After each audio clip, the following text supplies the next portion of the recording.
में एडमिशन लेकर वो आगे की पढ़ाई करने लगी। लेकिन मोहित ने गांव की भोली भाली नैना को अपने प्यार के जाल में फंसा लिया और उसका गलत फायदा उठाया। रौनक, हमें इसे फैमिली डॉक्टर के पास लेकर जाना होगा, हमें नैना का अबॉर्शन करवाना होगा।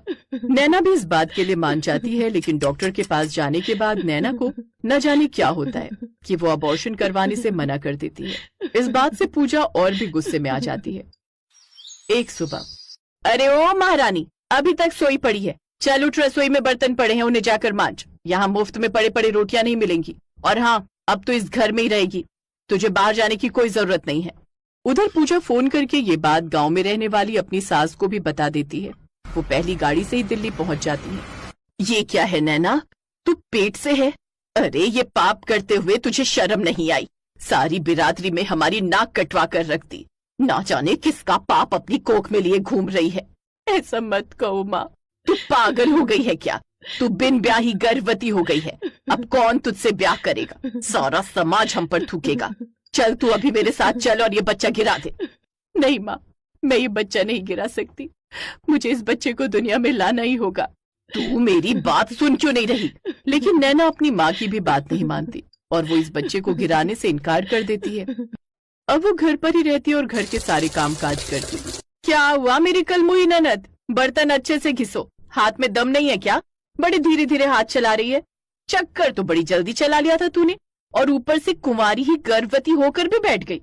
लेकिन अपनी बेटी के साथ ऐसा व्यवहार देख जानकी को बहुत बुरा लगता है और वो पूजा से कहती है, बहू तुम क्यों इसके पीछे पड़ी हो गई इससे गलती, बहक गए जवानी में कदम, लेकिन इसका मतलब ये तो नहीं कि अब इसको रोज ताने दे देकर ही जीते जी मार दिया जाए। माँ जी, आप तो अब चुप ही रहिए। माँ रहने दो, अब मुझसे गलती हुई है तो उसकी सजा तो मुझे मिलेगी ही ना। पूजा अब अपनी ननद से पूरी तरह नौकरानी की तरह काम लेती, लेकिन उसका भाई उसके लिए चुपके से फ्रूट जूस और उसकी पसंद की चीजें खाने के लिए ले आता। ऐसे ही उसके 9 महीने पूरे होने वाले होते हैं। एक रोज, रौनक भैया मुझे अल्ट्रासाउंड करवाना है, तो उसके लिए मुझे कुछ पैसे चाहिए थे। हाँ रुको, मैं अभी देता हूँ। कोई जरूरत नहीं है फालतू में खर्चा करने की, कोई अवार्ड जीत कर नहीं आई है, उल्टा हमारी नाक ही कटवा कर आई है। चुपचाप से सरकारी अस्पताल में जाकर टेस्ट करवा लो, वहीं इसकी डिलीवरी भी हो जाएगी। नहीं तो प्राइवेट अस्पताल में कौन इतने पैसे खर्च करेगा? पाप करे कोई और भोगे कोई। नैना नमा के लिए सरकारी अस्पताल चली जाती है और सारा दिन गर्मी में लंबी लाइन में खड़ी रहकर अपना नंबर आने का इंतजार करती है। लेकिन वापस लौटते वक्त कि तभी रौनक वहां आ जाता है, फिर अपने साथ उसे घर ले आता है। तुम यहाँ पर आराम करो। बड़ा तरस आ रहा है अपनी बहन पर। आज अगर मेरी बहन को कुछ हो जाता ना, तो मैं तुम्हें कभी माफ नहीं करता पूजा। तुम मुझ पर दाना पानी लेकर क्यों चढ़ रहे हो? मुंह काला करे तुम्हारी बहन और बातें सुनूं मैं? चुप करो, नहीं तो मैं तुम्हारा मुंह तोड़ दूंगा। आप दोनों मेरी वजह से आपस में मत लड़िए। एक बार डिलीवरी हो जाए फिर मैं कहीं दूर चली जाऊंगी। नहीं मेरी बहन, तुम्हें कहीं जाने की जरूरत नहीं है।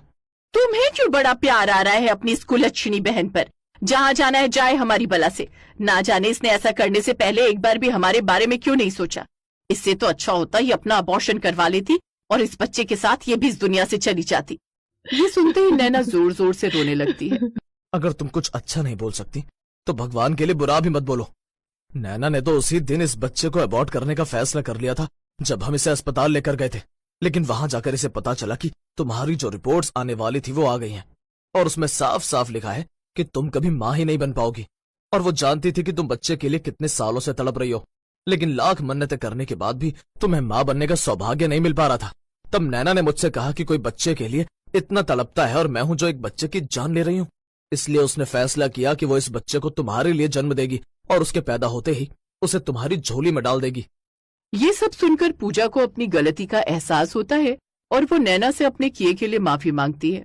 मुझे माफ कर दो नैना, मुझे नहीं पता था कि मेरी ये ननद अपनी भाभी से इतना प्यार करती है जो उसकी खुशी के लिए अपनी जिंदगी दांव पर लगाने चली थी।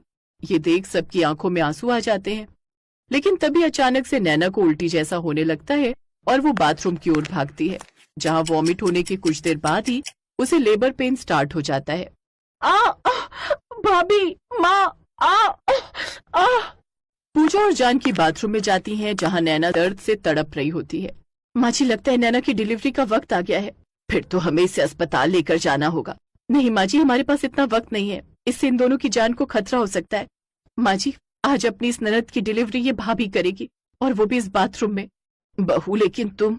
हाँ माँ जी, मेरी दादी दाई माँ थी, मैंने उन्हें कई बार डिलीवरी करवाते हुए देखा है। साथ ही मैंने वाटर बर्थ डिलीवरी की भी बहुत सारी वीडियोस देखी हैं। अब मैं ही इसकी डिलीवरी करवाऊंगी।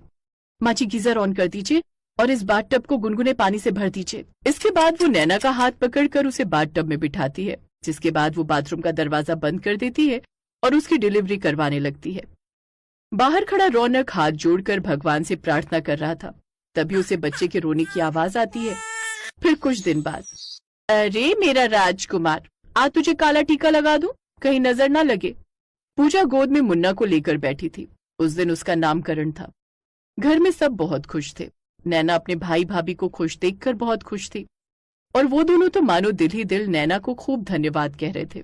कुछ समय बाद नैना ने पढ़ाई फिर शुरू कर दी, और स्टडी कंप्लीट होते ही वो एक अच्छी कंपनी में नौकरी करने लगी और अपनी जिंदगी में आगे बढ़ने लगी।